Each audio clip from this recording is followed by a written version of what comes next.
আসসালামু আলাইকুম রহমতুল্লাহ। ঈদ মুবারক।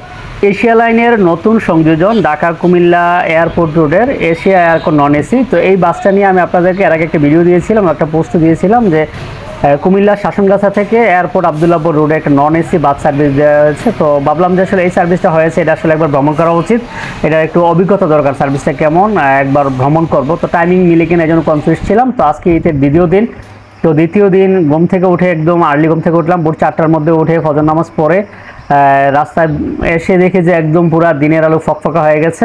তো আলহামদুলিল্লাহ যথাসময়ে একটা সিএনজিও পেয়ে গেলাম, 30 থেকে 35 মিনিটের মধ্যে কুমিল্লা পৌঁছে গেলাম। তো ভাবলাম যেহেতু কুমিল্লা শাসনগাছা দিয়ে যাব, আর আমি বরাবরই হচ্ছে এশিয়া লাইন দিয়ে আমরা আসা যাওয়া করি, এটা হচ্ছে আমার জন্য সুবিধা শাসনগাছা বাস স্ট্যান্ড থেকে। তো এবার চিন্তা করলাম যেহেতু এশিয়া এয়ারকো নন এসি বাস সার্ভিসটা আছে, এটার সাথে টাইমিং হয় কিনা। আমি অলরেডি যতক্ষণে শাসনগাছা বাস স্ট্যান্ডে বসে ততক্ষণ 5:40 বাজে। তো দেখলাম যে এশিয়া এয়ারকনের নন এসি বাসটা দাঁড়ানো আছে, বললো যে এটা যাবে 6টায়। ভাবলাম 20 মিনিট লেট হোক, তারপরও নতুন একটা অভিজ্ঞতা দরকার, নতুন বাসে যাই, নতুন সার্ভিসটা কেমন এটাও একটু জানা দরকার এবং আপনাদেরকে জানাতে পারবো।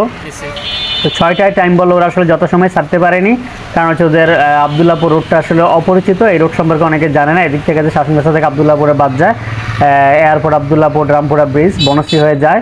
তো পরে অর্ধেক বাস পড়লো, পড়ার পর তারা কী করলো, রুট পরিবর্তন করে সায়দাবাদ দিয়ে তারা যাবে।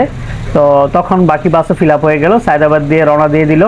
তো এখানে যেটা বিষয় যে আসলে রাস্তা অনেক চমৎকার ছিল ঈদের পর দিন। আর এই জায়গাটা নিয়ে একটু না বললেন কথাটা, আসলে আমাদের কুমিল্লার সর্ববৃহৎ বাস স্ট্যান্ড, এটা হচ্ছে শাসনগাছা বাস স্ট্যান্ড। শাসনগাছা বাস স্ট্যান্ডটা যদিও কালের পরিবর্তনের সাথে সাথে এটাতে আসলে আধুনিকতার ছোঁয়া লাগেনি, অন্যান্য বাস স্ট্যান্ডগুলো আধুনিক হলো, এই বাসটা একদম গতানুগতিক আগের মতোই পড়ে আছে। তো এই রোডটা দিয়ে আমাদের সবসময় আসা যাওয়া করি বা করতাম, বা শহরে এক সময় এখানটা তো অনেক বেশি আসা যাওয়া হইতো। তো এটা আসলে অনেক একটা পরিচিত জায়গা, এই জায়গাটা ভালোভাবে দেখলাম। আরেকটা বিষয় হচ্ছে, ছোটোবেলায় আমরা জানতাম যে যখন আমরা টেলিভিশন দেখতাম যে ঈদের অনুষ্ঠান 7 দিন ব্যাপী থাকতো, ভাবতাম যে ঈদ মানে 7 দিন ব্যাপী ঈদের আনন্দ। কিন্তু চাকরি জীবনে ঢোকার পর আসলে ঈদের আনন্দ 7 দিন না, ঈদের আনন্দ ঈদের দিন আর ঈদের পরের দিনের মধ্যে মানে সীমাবদ্ধ করতে হয়।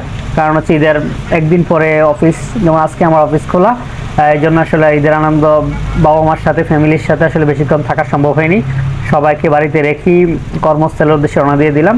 তো যেটা বলছিলাম যে এশিয়া এয়ারকনের যে নতুন সার্ভিসটি এশিয়া এয়ারকন নন এসি, এই সার্ভিসটা কনফিউজ ছিলাম আসলে যত সময় অফিসে যাইতে পারবো কিনা।